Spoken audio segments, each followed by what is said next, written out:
Oke, bismillahirrahmanirrahim. Assalamualaikum warahmatullahi wabarakatuh. Selamat bertemu kembali di mata kuliah Decision Support System atau sistem penunjang keputusan, yang mana pada kesempatan kali ini akan dibahas salah satu metode untuk pengambilan keputusan, yaitu profil matching atau metode kecocokan profil. Nah, profil matching itu sendiri adalah sebuah mekanisme pengambilan keputusan yang mana mengasumsikan bahwa terdapat tingkat variabel prediktor yang ideal yang harus dipenuhi oleh subjek yang diteliti. Nah, di sini ideal ini maksudnya adalah bukan tingkat minimal yang harus dipenuhi atau bahkan dilewati. Jadi harus mendekati nilai yang ideal atau nilai yang pas sesuai dengan kandidat ya atau calon atau subjek yang akan diteliti. Jadi di profil matching di sini nanti akan ada suatu proses penentuan nilai ideal yang harus dipenuhi. Tuh. Nah, contoh beberapanya diantaranya itu adalah misalnya mengevaluasi kinerja karyawan untuk proses promosi jabatan. Jadi misalnya ada sekian kandidat ya atau alternatif atau calon, misalkan karyawan yang akan ditentukan, karyawan mana nanti yang secara hasil pengambilan keputusan itu layak dilakukan promosi jabatan. Nah, tentunya karyawan tersebut harus memiliki nilai yang mendekati nilai ideal dari yang harus dipenuhi. Oke, contoh lainnya adalah misalkan dalam penentuan pemain dari sepak bola. Ya, bagaimana untuk menentukan misalnya kondisi posisi-posisi dari pemain sepak bola, apakah itu pemain belakang, pemain tengah, atau pemain depan. Pun juga misalkan untuk kasus lain, misalnya menerima beasiswa yang betul-betul layak diberikan pada sebuah atau seorang kandidat. Dan masih banyak lainnya yang bisa diselesaikan dengan menggunakan metode profil matching. Oke. Nah, adapun contoh kasus dalam kesempatan kali ini yang akan kita coba ulas selesaikan dengan metode profil matching, yaitu evaluasi kinerja karyawan untuk promosi jabatan. Jadi ada beberapa karyawan, nah di sini diambil 5 yang nantinya akan dipromosikan. Nanti dari 5 tersebut nanti akan dipilih siapa yang tentunya misalkan dengan aturan misalkan apakah 1 atau 2 orang yang layak untuk dipromosikan jabatan. Nah, di sini konsepnya yaitu bagaimana mencari orang yang memiliki profil sedekat mungkin dengan jabatan yang sedang kosong. Ya, jadi misalkan ada jabatan yang kosong, kita harus isi. Nah, kita pilih nanti atau kita seleksi dari 5 karyawan tadi itu dengan metode profil matching, sehingga nanti metode profil matching akan memberikan rekomendasi ya mana yang sedekat mungkin profilnya itu dari 5 karyawan ini yang sesuai dengan jabatan yang dibutuhkan. Nah, adapun tahapan metode profil matching ya atau gap. Nah, jadi gap atau selisih ya atau profil matching di sini itu karena ada gap, jadi ada selisih antara ya. Sering juga disebut dengan metode gap. Pertama kita tentukan variabelnya. Ada misalnya kalau nanti secara lebih lengkap ada pembagian, ada aspek dan faktor. Kalau misalkan ternyata si dari variabel yang akan ditentukan itu atau kriteria yang ditentukan itu adalah kita bagi ke dalam konsep ada beberapa aspek dan tiap aspek itu nanti ada beberapa faktor. Nah, yang kedua, menghitung hasil pemetaan gap kompetensi. Nantinya akan ada tabel perhitungan gap untuk setiap aspek. Nah, misalkan nanti ada beberapa aspek, kalau ada 3 aspek berarti nanti ada gap untuk masing-masing aspek tersebut. Kemudian ada juga tabel bobot nilai gap. Nah, ini tabel yang jadikan nilai acuan. Jadi nanti setiap hasil dari perhitungan gap tadi nanti kita akan tentukan juga ya tabel bobot nilai gapnya. Jadi kalau gapnya atau selisihnya itu adalah 0, berapa bobotnya? Kalau 1 berapa? Ya, kalau lebih ya. Kalau misalkan kurang -1 itu berapa bobot? Nah, kemudian selanjutnya akan menghitung tabel pemetaan gap kompetensi dan hasil bobot nilai gap. Jadi dari nilai perhitungan tadi, kemudian dilakukan pemetaan dengan bobot nilai gap, nanti akan muncul seberapa besar gap. Nah, selanjutnya ada juga perhitungan dan pengelompokan core dan secondary factor. Jadi dari setiap aspek-aspek yang terdiri dari banyak beberapa faktor ya yang akan menentukan, bisa nanti ketentukan mana yang tergolong kategorinya yang core atau inti atau utama, dan mana yang pelengkap atau tambahan. Nanti itu akan mempengaruhi perhitungan juga misalnya. Kemudian nanti dihitung dari total tiap aspeknya, jadi nanti ada aspek 1, aspek 2, aspek 3, dihitung dari totalnya, kemudian dilakukan perhitungan ranking. Nah, kurang lebih gambarannya seperti itu untuk tahapan metode GAP. Tentunya metode GAP atau problem matching ini secara proses berbeda juga dengan metode-metode sebelumnya yang sudah dipelajari, semisal metode simple additivity, metode weighted product, atau juga metode dari topsis ya. Oke, nah kita mulai untuk proses hitungannya. Nah, di sini tadi ya dari tahapan yang pertama untuk aspek dan faktor yang akan digunakan di sini, aspek-aspek di sini itu nanti akan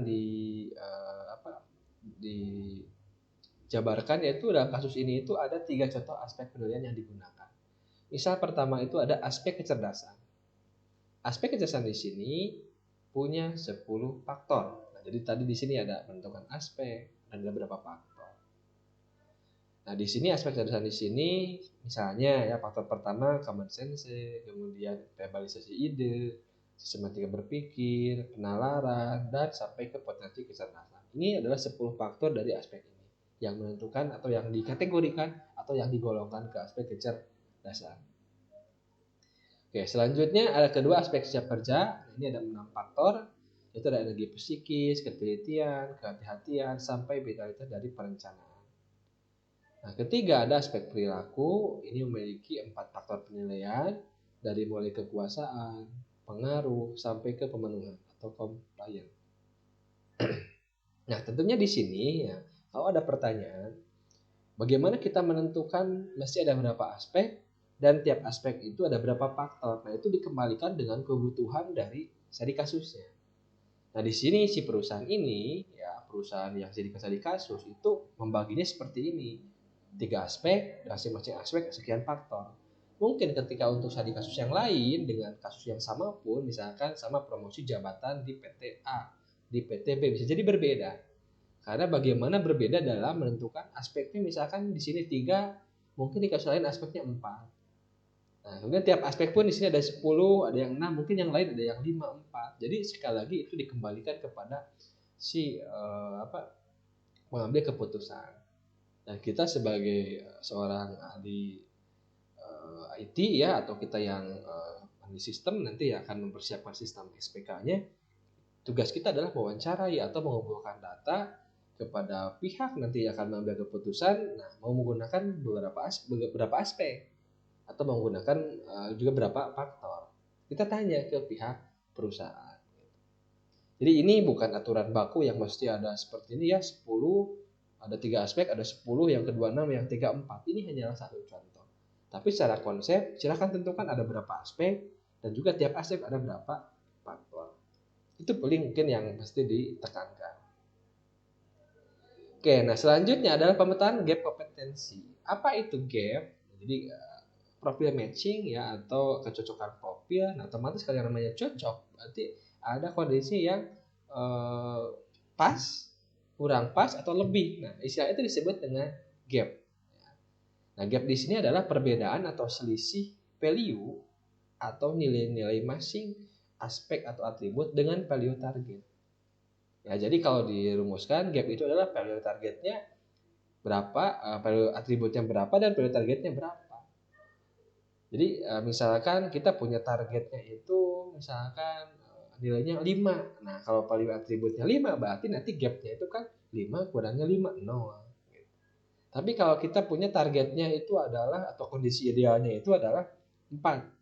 Sedangkan di sini ada value nilai dari setiap atribut atau nilai kandidat itu adalah 3. Nah, 3 dikurangi 4 berarti menjadi min 1 atau kekurangan 1. Nah, itu disebut dengan gap. Atau gap pun bisa kelebihan, misalkan value targetnya 3 tapi value atributnya 4. Berarti 4 dikurangi 3 berarti menjadi 1. Berarti lebih ya 1. Nah, nggak apa-apa ya, dalam konsep problem matching itu akan ditemukan istilah gapnya seperti ini. Nah, rumusnya seperti ini. Oke. Nah, misalkan di sini saya ambil ya, ada satu tabel contoh ya.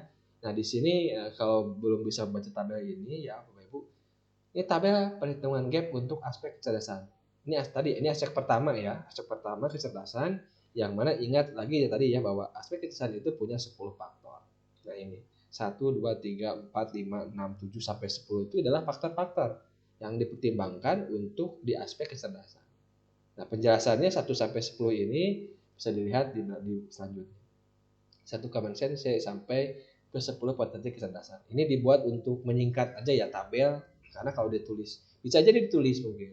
Ditulis 1 itu common sense, 2 bisa aja, cuman untuk memudahkan proses tabel ya, mensederhanakan tabel, dibuat kode seperti ini. Nah, sedangkan dari 1 sampai 25 itu ini adalah identitas karyawan atau kandidatnya.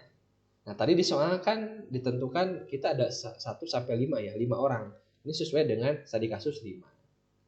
Nah, kalau misalkan nanti Bapak Ibu ternyata dalam kasusnya itu kandidatnya ada 10 ya, 10 aja silakan. Atau ada 3 ya, 3 aja silakan. Oke, nah jadi pertama kita buat tabel, ada ke bawahnya ada banyaknya kandidat, ya, kemudian karena itu banyaknya faktor. Nah, dari mana nilai 2, 4, 3, 3, 2, 3, 2, dan ini ya, ini artinya misal gini ya, saya contoh. Karyawan ke-1 di aspek kecerdasan untuk faktor 1 itu nilainya 2. Nah, artinya berarti mungkin dari skala 1 sampai 5 dia itu diberikan nilai 2. Nah, 1 itu apa? Oh, common sense-nya. Ya. Kemudian misal sampai yang 10 potensi kecerdasan ini. Diambil 3, artinya dari skala 1 sampai 5 mungkin dianggap bahwa potensi kecerdasannya itu kalau misalkan sangat cerdas itu 5. Kalau cukup cerdas itu 4. Kalau biasa aja 3 misalnya. Kalau kurang cerdas berarti 2. Nah, kalau misalkan tidak cerdas 1. Nah, di sini mungkin nilai itu 3 dianggap itu. Nilai si karyawannya, nilai si profilnya itu. Jadi itu cara bacanya ya. Jadi dari skala 1 sampai 5 kita buatkan ya. Strukturnya misalkan dari sisi tadi ya. Misal di sini kurang cerdas berarti misalkan 2, tidak cerdas 1, kurang cerdas, kalau cerdas 3, lebih cerdas, nah atau sangat cerdas bahkan berarti 5 gitu ya. Itu nilai dari si karyawan. Dan tiap karyawan punya nilai nanti itu. Dan mungkin nilai berbeda ini karena hasil penilaian ya dilakukan oleh pengambil keputusan. Itu ya. Nah, kemudian di sini ada profil jabatan atau profil ideal atau nilai ideal tadi. Nah, ini nih. Atau value tadi target, nilai yang ditargetkan. Nah, karena di sini adalah jabatan yang diinginkan, berarti profil jabatan yang diinginkan nilainya itu berapa. Nah, ini ditentukan. Misal ya, untuk yang aspek kecerdasan 1 yang ini common sense-nya idealnya 3. Ya, ini juga 3. Sampai yang terakhir yang ke-10 yang kecerdasan itu minimal 4. Nah, jadi ideal yang diharapkan oleh perusahaan itu adalah nilainya seperti ini. Nah, makanya di sini nanti akan muncul di bawahnya itu sama ya ditulis lagi, dan di sini muncul gapnya. Nah, di sini nilai min 1, 1, min 1. Jadi ada nilai 0, ada nilai yang negatif, ada nilai plus. Tapi kalau plus nggak ditulis ya. Jadi positif aja 1. Kalau min 1 berarti ditulis. Karena membedakan. Nah, misalnya gini. Di sini ada min 1. Apa artinya? Artinya adalah nilai untuk si karyawan 1 untuk aspek kecerdasan di faktor yang pertama itu yaitu punya 2. Ya, nilai dari ininya, value-nya. Sedangkan targetnya itu 3. 3 dikurangi 2 dikurangi 3 jadi min 1. Nah, kenapa min? Artinya dia kekurangan secara nilainya atau gapnya itu dia ada selisih. Itu ya. Tapi kalau misalkan yang selanjutnya si K02 karena dia nilainya itu 3 dan yang dibutuhkan 3, maka dia itu 0. Jadi nggak ada gap. Jadi dia itu kalau artinya nggak ada gap berarti nilai gapnya 0, artinya pas sesuai dengan yang dibutuhkan. Kalau 1 plus 1 artinya misal di sini contohnya di sini ya. Ada K1003 yang kawan ketiga untuk faktor 1 ya di sini ya dia nilai 4 padahal yang dibutuhkan 3 dia plus artinya dia kelebihan 1. Nah, ini maknanya ya. Jadi caranya gitu aja. Misalkan ini 3 di sini 4 kurangi min 1. Ini 5 kurangi 3 berarti dia itu 2. Jadi propnya dari value ya kandidat dikurangi dengan nilai targetnya atau nilai idealnya atau nilai yang diharapkan. Sehingga muncul berapa gapnya. Dan di gap itu pasti akan ada yang 0 artinya gapnya ya 0, nggak ada selisih. Atau gapnya min ya artinya kurang atau yang plus kelebihan. Itu cara menghitung. Pun demikian ya ini untuk aspek kecerdasan. Nah, cara menghitung yang lainnya bisa di sini. Tadi ya ada aspek yang kedua sikap kerja. Tadi sikap kerja itu dia punya 6. Nah ini 6-nya itu lihat energi, ketelitian sampai ke perencanaan misalkan. Nah, jadi ada 6 faktor dalam aspek sikap kerja dan karyawannya tadi tetap 5. Jadi tiap karyawan itu punya nilai untuk aspek sebelumnya aspek kecerdasan, punya nilai untuk aspek kerja dan juga punya nilai untuk aspek perilaku. Nah, di sini sama ya ditentukan masing-masingnya nilainya ya. Misalnya di sini saya ambil yang 6 ya. 6 di sini itu perencanaan. Bagaimana kemampuan merencanakan kerjanya itu misalkan apakah 1, apa 2, apakah 5, apakah sangat bagus atau bahkan sangat jelek. Nah, itu dikonversikan nilainya. Sedangkan ini adalah profil ideal yang diharapkan untuk aspek sikap kerja. Sehingga nanti akan muncul gap sama ya. Gapnya itu tadi dikurangi selisih. 1 dikurangi 5 berarti min 4. 3 dikurangi 5 berarti min 2. Itu ya. Sama ya pun demikian dengan yang ketiga yaitu aspek untuk nilai dari perilaku. Aspek perilaku ada 4 di sini ya. Ada 4. Nah, ini nilai dari masing-masing karyawan, ini nilai dari profil jabatan atau profil ideal atau nilai ideal yang diharapkan dan ini adalah gapnya. Pengurangan dari nilai atribut dengan nilai ideal. Itu ya. Nah, selanjutnya, tadi ada selanjutnya setelah kita punya gap, nah kita pun punya yang namanya tabel pembobotan. Nah, tabel pembobotan di sini itu kita buat ditentukan ya oleh misalkan hasil ya misalkan kesepakatan dari pengambil kebijakan. Misal, seandainya ada selisih 0 atau gapnya 0, berapa bobotnya? Nah, misalkan di sini karena mengambil skala 5, jadi kalau bobotnya atau selisih atau gapnya 0, maka nanti dia punya nilai bobot 5. Kalau selisihnya 1, 4,5. Artinya kelebihan. Nah, kalau kurang misalkan 4. Nah, kalau kelebihannya 2, misalkan 3,5. Nah, kalau misalkan kekurangannya 2, jadi ada selisih gapnya itu kurangnya itu sampai 2, berarti ini 3 bobotnya. Dan seterusnya. Nah, di sini artinya keterangannya misalkan kalau ada nilai selisihnya 0, misal di sini ya, ada yang 0 nih. Nah, ini 0 nih.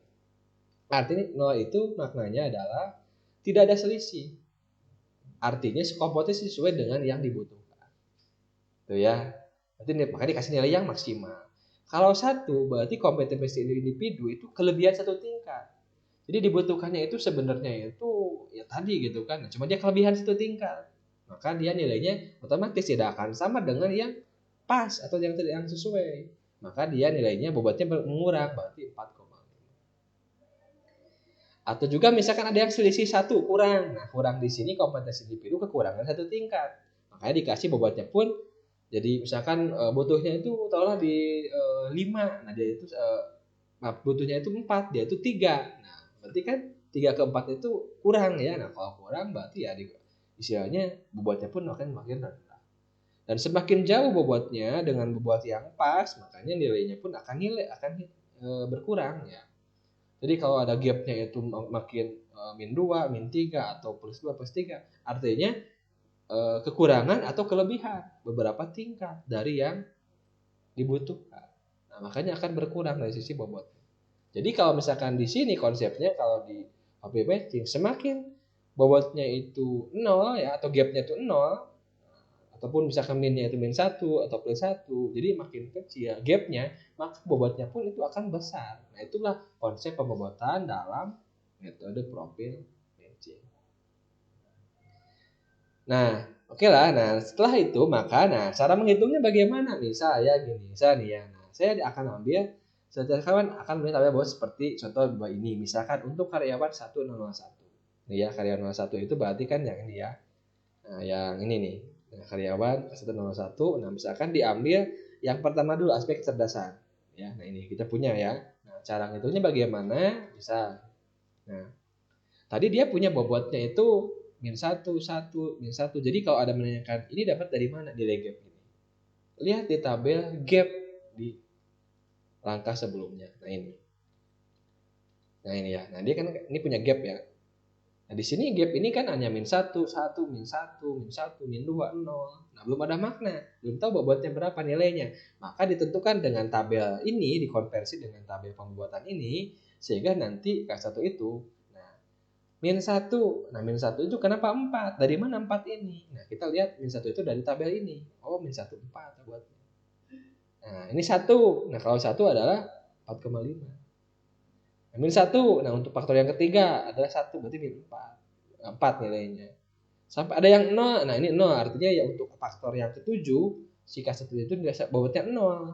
Berarti dia kondisi ya kompetensinya itu sesuai yang dibutuhkan atau dari itu sesuai dengan yang diharapkan. Maka dia itu 5 maksimal. Nah, ini dapat buat nih. Nah, pun demikian misalkan di tabel ini sama ya, masih karyawan 101 untuk aspek dari kerja. Jadi nilai ini dapatnya dari mana? Nah, lihat dari tabel yang aspek kerja. Nah, ini siap kerja. Nah, ini 0 satunya diambil, misalkan ditentukan, sehingga nanti akan mendapatkan nilai 5, 5, 4,5. Ini berdasarkan dari 0. Nah, sama konversinya ke sini. Kalau 1 berarti 4,5. Nah, kalau misalkan ini min 2, nah dia agak jauh ya, berarti min 2 itu berarti 3 dan seterusnya. Pun demikian untuk aspek ini ya. Yang ketiga ya, untuk aspek perilaku ya. Nah, perilaku hitung di sini ya. Ini hasil gapnya. Nah, gap ininya ya. Nah, gap ininya didapatkan, kemudian dengan tabel pembobotan didapatkan nilai bobotnya. Nah, ini saya baru menghitung untuk seorang karyawan. Nah, silahkan dihitung untuk kan masing-masing tadi ada 5 karyawan untuk di masing-masing aspek, baik aspek kecerdasan, siap kerja, dan perilaku. Cara menghitungnya sama seperti itu. Nah, kemudian, setelah kita punya nilai semuanya, pasti semua punya nilai ya, sebuah nilai semuanya dari semua aspek. Nah, langkah selanjutnya juga adalah penting untuk menentukan perhitungan dan pengelompokan core dan secondary faktor. Core faktor itu di sini maksudnya adalah bahwa dari sekian faktor mana yang menjadi faktor inti atau kompetensi inti yang akan menentukan untuk penilaian. Kalau secondary berarti akan menunjang atau sebagai tambahan. Itu ya. Jadi setelah kita punya bobot nilai gap ketiga aspek, baik aspek kecerdasan, sikap kerja, dan perilaku, setiap aspek merupakan menjadi 2 faktor. Mana yang core faktor dan mana yang secondary. Nanti yang core faktor punya rumus, disebutnya NCF. Ya, NCF di sini nih rata-rata core faktor dengan jumlah nilai core faktor ya di sini ya dibagi dengan jumlah item core faktor. Ya, baik. Jadi kalau kecerdasan ya di kecerdasan. Ya, itemnya jumlahnya berapa? Dibagi dengan jumlah nilai dengan jumlah item atau banyaknya yang core faktor. Baik di I untuk misalkan kecerdasan, intelijen ya, S untuk sikap, dan P untuk perilaku. Nah, NSF juga sama, artinya nilai dari secondary faktor ini berarti nilainya yang secondary NS-nya dan juga untuk banyaknya yang kategori jumlah item secondary faktor. Jadi yang core faktor dan secondary faktor ditentukan dulu, diambil nilainya kemudian dipisahkan. Contoh ya, nah di sini. Oke ya di sini. Nah ini aspek kecerdasan untuk karyawan 101 atau yang pertama. Nah di sini kita akan hitung core dan secondary faktornya. Nah pertama tentukan dulu ya dari 10 faktor tadi mana yang menjadi core faktor dan mana yang atau sub aspek mana yang jadi secondary faktor. Misalnya bahwa yang menjadi core faktor itu adalah faktor yang 1, 2, 5, 8, 10. Nah ini contohnya nih ya. 1, Misalkan apa? 2, 8, 5, 8, 9. Nah, itu yang core faktor. Gitu ya. Nah, yang secondary faktor ada berarti sisanya kan? Berarti yang ketiga, keempat, keenam, 7, 10 itu adalah yang secondary. Nah, cara menentukannya gimana? Itu tergantung perusahaan.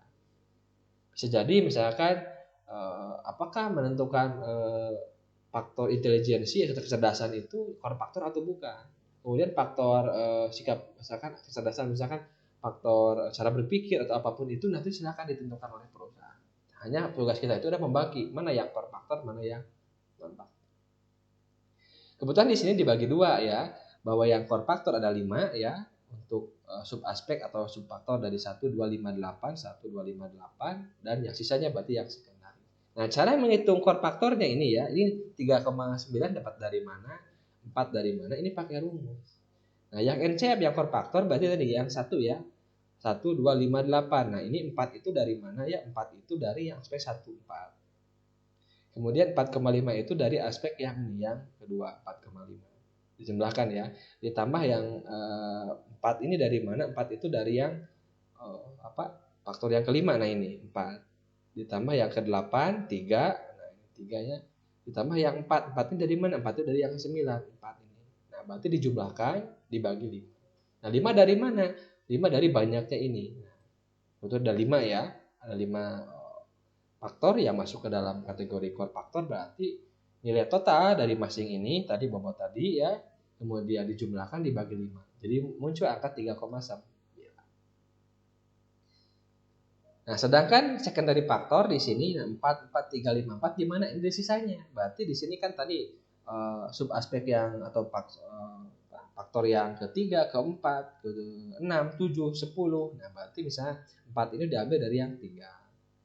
Yang 4, yang kedua ini tuh dari mana? Dari yang keempat. Kemudian yang 3 itu dari yang ke-6.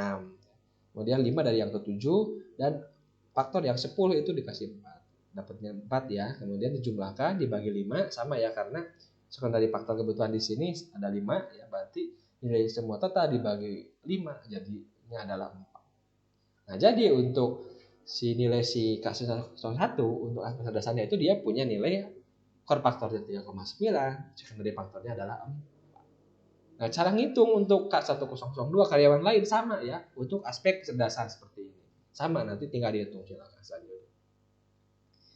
Nah, kemudian saya berlanjut ke aspek yang kedua, masih saya ambil contohnya yang satu aja, yang K01 di sini. Nah, mungkin di sini ada tadi bahwa untuk aspek jam kerja itu kan kita punya 6. Nah, 6 apa ya? 6 faktor ya, atau sub aspek namanya, silakan mau sub aspek atau faktor ya. Untuk aspek cara kerja itu sub aspeknya itu atau faktornya itu ada 6. Nah, di sini tentukan core faktornya itu ada 3 sama, yaitu sub aspek yang pertama, kedua, dan faktor yang kelima atau sub aspek yang kelima. Nah, sisanya berarti yang 3, 4, dan 6 adalah secondary. Hitungnya sama. Misalnya di sini berarti kalau NCF-nya untuk aspek siap kerja untuk karyawan 001 ini nilai 1, 2, 5 di sini berarti nilai 1 di sini kan ya 5 nilainya. Kemudian sub faktor yang kedua berarti 5 juga. Kemudian yang nomor 5 juga 5 kebetulan. Berarti 5 tambah 5 tambah 5 dibagi banyaknya ya. Core faktor di sini atau sub aspek di sini berarti 5 dibagi 15 dibagi 3 adalah 5. Ya, tulis sini nilainya. Sisanya sama. Yang sekundarinya adalah berarti nilai yang sub aspek yang ketiga ya. Nah, ini 4,5. Kemudian ini 3 itu dari yang 4 dan juga dari yang 6 ya, 1. Yang aspek 6 itu nilainya 1. Dijumlahkan dibagi 3 karena banyaknya sekundari faktor pun sub aspeknya ada 3, berarti dibagi 2 bagi 3 betul nilainya 2,8. Nah, cara menurutnya seperti itu sama. Kemudian aspek perilaku, nah sama ya. Nah, di sini aspek perilaku di sini core faktornya adalah yang 1 dan 2, yang berarti 3 4-nya itu adalah berarti ini adalah core faktor, ini adalah secondary. Berarti ngitungnya berarti 4,5 tambah 4,5 dibagi karena ada 2 berarti 4,5, secondary-nya berarti 5 ya ditambah 4 dibagi 2 4,5. Jadi core faktornya 4,5, secondary faktornya 4,5. Nah, kita punya nilai untuk K atau karyawan Berarti kalau yang lainnya sama, silakan hitung dengan cara yang sama. Nah, kemudian kita akan hitung nilai total. Nah, untuk menghitung nilai total di sini dari setiap aspek tersebut, berikutnya dihitung nilai total berdasarkan presentasi dari core faktor dan secondary faktor yang nantinya itu akan berpengaruh terhadap kinerja tiap karyawan. Nah, di sini NCF, berarti tadi ya, NCF itu nilai dari ini ya, nilai core faktor dari tiap-tiap masing-masing, kemudian dikalikan persentasenya ya. Nah, ini persentasenya yang diinputkan ini ditentukan ya. Kemudian ini nilai dari sekundarinya, ini akan menjadi nilai total. Jadi nilai total itu adalah nilai dari persentase nilai core faktor dari masing-masing karya dan juga tambahkan dengan persentase dari masing-masing sekundari. Nah, sebagai contoh, misal di sini. Nah, tadi mungkin ada pertanyaan. Buat apa core dan secondary faktor itu? Nah, di sini bahwa itu untuk membedakan bahwa core faktor itu kan artinya faktor yang akan diprioritaskan atau diperhitungkan atau berpengaruh terhadap penilaian. Makanya nilainya pun dibuat, misalkan core faktor itu 60%, sedangkan secondary itu adalah 40. Nah, kenapa dibedakan? Karena jelas mengapa sesuatu dibuat ada yang inti dan ada yang tambahan.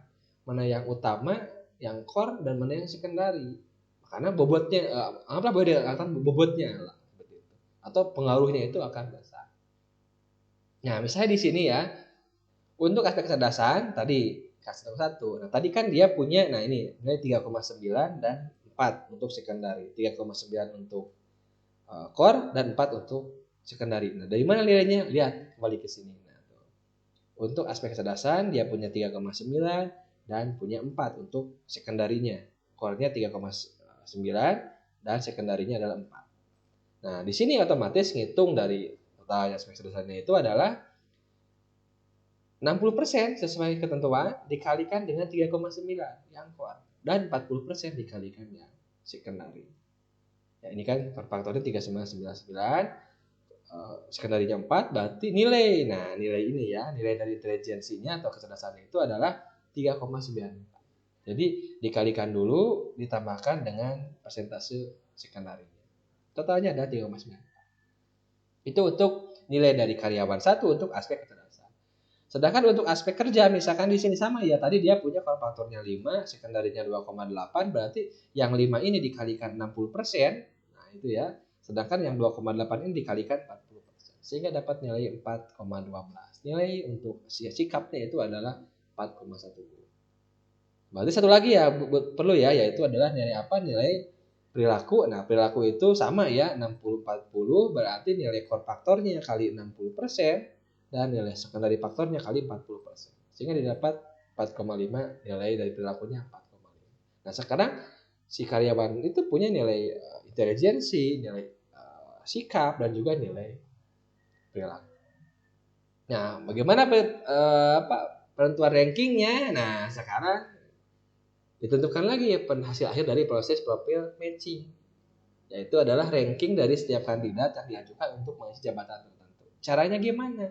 Ranking di sini adalah dilihat dari nilai kecerdasan intelijen I ditambah nilai NS ditambah nilai NP. Nah, di sini masing-masing nilai juga dikalikan dengan persentase yang diinginkan atau yang diatur. Nah, misalnya gini, kan kita punya 3 aspek kan, aspek kecerdasan, aspek sikap, aspek perilaku. Nah, kecerdasan itu berapa persen sih pengaruhnya? Gitu. Dari 100% itu misalkan kecerdasannya misalkan 60, 50 misalkan, sikapnya 30, perilakunya 20, total 100, bisa. Nah, ini ditentukan silahkan oleh pengambil keputusan. Nah, jadi dari nilai-nilai yang tadi ini ya, nah masing-masing ini itu nanti dikalikan kembali dengan persentase.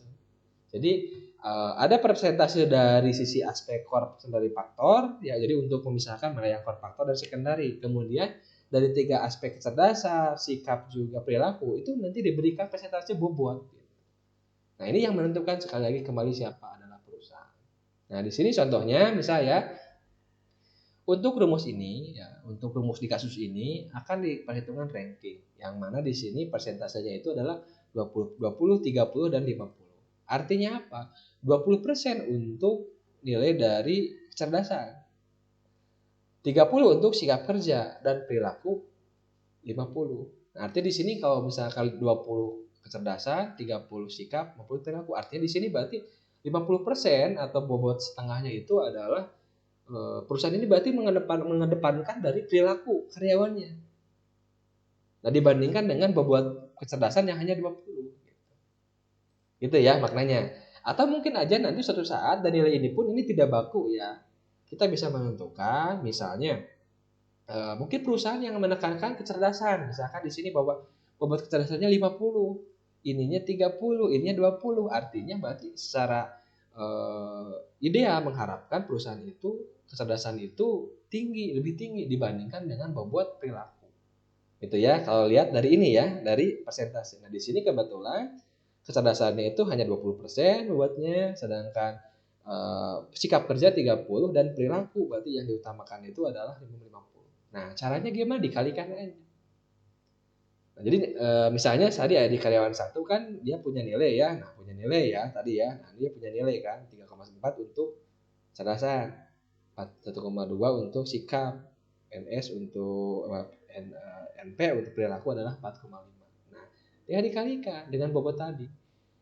20% untuk kecerdasan dikali dengan 3,94 ini. 3,94 dikalikan dengan 20%. Kemudian selanjutnya 1,2 nilai sikap dikasih kalikan dengan 30%. NP perilaku ini dikali dengan 4,5 dikali dengan 50%. Sehingga dapat nilai dijumlahkan nilainya adalah 4,274. Nah, ini dalam biasanya karena kita menggunakan skala 5, berarti nilai itu pasti ada dalam di bawah skala 5 gitu ya. Di antara 0 sampai 5. Nah, ini adalah nilai akhir untuk K101. Nah, bagaimana untuk K102? Sama ya. Jadi nilai dari sebelumnya, nilai dari intelijen, nilai dari sikap, dan nilai dari perilaku untuk K102 dikalikan dengan bobot sama. Gitu ya. Dan ini kebetulan saya menampilkan satu aja perhitungan. Nanti silakan dicoba perhitungan untuk semua karyawan, dan nanti bagaimana penentuan hasil akhirnya. Yaitu semakin besar nilai akhir, maka semakin besar pula kesempatan untuk menduduki jabatan. Nah, misalkan di sini karyawan 1 4,275, misalkan ada karyawan 2 4,3, karyawan 3 4,0. Nah, misalkan ternyata yang paling tinggi itu ada karyawan 02. Nah, itulah yang direkomendasikan untuk diberikan promosi jabatan. Jadi ini baru bisa mendapatkan nilai akhir dari salah satu karyawan. Misalkan nanti ditambahkan ada karyawan yang lain nilainya, nah ambil aja yang tertinggi nilai akhirnya. Ya misalkan kalau ada karyawan yang melebihi 4,2 itu berarti lebih berpeluang, gitu kan. Nah kemudian berapa orang yang promosikan? Kalau misalkan tadi dari 5 itu dipromosikan 1, berarti diambil 1 tertinggi. Tapi kalau dari 5 karyawan dipromosikan 3 tertinggi, berarti ambil 3 tertinggi dari hasil nilai perhitungan akhir ini. Dari semua karyawan. Oke, saya kira itu mungkin yang bisa saya sampaikan. Jadi sekali lagi bahwa profile matching di sini ya adalah satu proses atau satu metode untuk memberikan rekomendasi ya dari kasus yang ingin diselesaikan dengan cara apa? Yaitu dengan cara menentukan nilai dari setiap value atau kandidat, kemudian yang nanti akan dihitung gapnya terhadap nilai ideal. Kemudian hasil tabel gap tersebut itu adalah dikalikan dihasilkan tabel pembobotan. Nah, bobot itu nanti kita hitung dengan core factor dan secondary factor.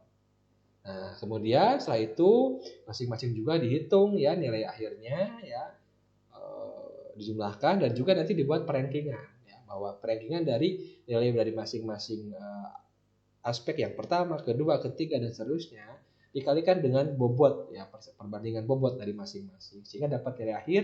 Tinggal di ranking aja mana yang tertinggi, itulah yang akan direkomendasikan. Oke, paling itu yang saya sampaikan, dan sebagai latihannya silakan di sini ya, di sini ada contoh ya SPK misalkan pilihan dosen berprestasi. Di sini ada aspek eksternal, ada sub aspeknya ya. Nah, ini ada, silakan ya bisa dilihat. Nah, ini bahwa untuk perankingan akhir nanti nilai 60% nilai I ya, nilai internal, dan 40% nilai eksternal. Untuk rankingnya akhirnya ya. Nah, sedangkan aspek eksternal, nah ini ada 5 sub aspek. Di sini ada C, berarti C ini adalah core, S adalah secondary. Gitu ya. Jadi ada core, secondary, core. Dan nanti untuk menghitung nilai dari eksternalnya di sini nanti persentasenya adalah untuk CF 55%, SF adalah 45%. Itu jadi bisa dicoba ya. Kemudian untuk internalnya ini ada berapa ya? Ada 1 2 3 4 5 6 7. Ada 7 sub aspek atau 7 faktor. Nah, di mana dari 1 sampai 7 ini ada yang core 1 2 3 4 core dan 3 secondary.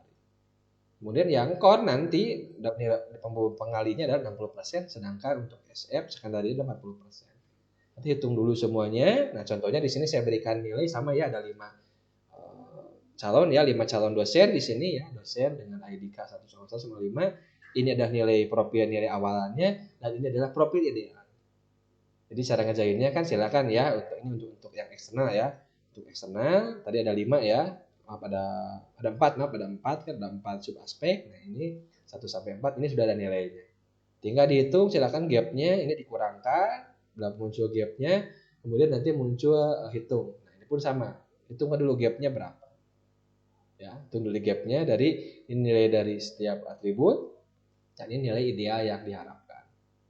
Nanti hitung gapnya, kemudian kenakan ke tabel bawah gap ini ya. Jadi setelah kita nanti punya selisih, punya gap, nanti gapnya 0, berapa bobotnya. Kemudian hitung ya, sebenarnya sama ya, hitung di nilai lain, hitung dari nilai masing-masing core faktornya, secondary faktornya, nilai dari eksternalnya, nilai internalnya, kemudian nilai dari rankingnya untuk setiap dari calon dosen ini. Nah, sehingga nanti pertanyaan di sini tugasnya adalah seandainya dipilih 2 orang. Jadi dari 5 itu dipilih 2 aja. Jadi dari 5 orang dosen, dari 5 ini ya, ini ada 5 kan, dan dipilih 2 aja yang akan dinyatakan sebagai dosen berprestasi. Ranking aja hasilnya, semuanya di ranking, berarti 2 yang tertinggi itu yang terpilih.